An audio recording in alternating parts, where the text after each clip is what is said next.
Hello, in this video I'm gonna show you how to add multiple floors to your Roborock QRevo Curv.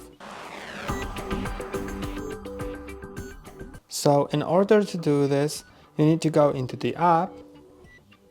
Then in the app, click on this button right here, which is Map.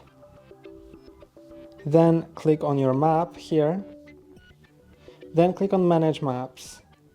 Now you can see that I have my map here, so I'm gonna save it. Then click on Save. And then it's my map 1.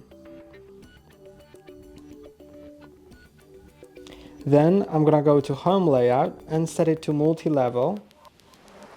Then I'm gonna set it to Smart Recognition. And then here's my map 1. It is not showing right now, but it should. Then you can click on Create New Map. Then click on Quit Mapping or Clean and Mapping.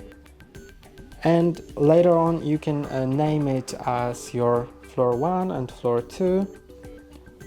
And to move between these two floors, you need to just move it manually, and it will automatically recognize on which floor it is. So that's all for today. Don't forget to like and subscribe. See you next time.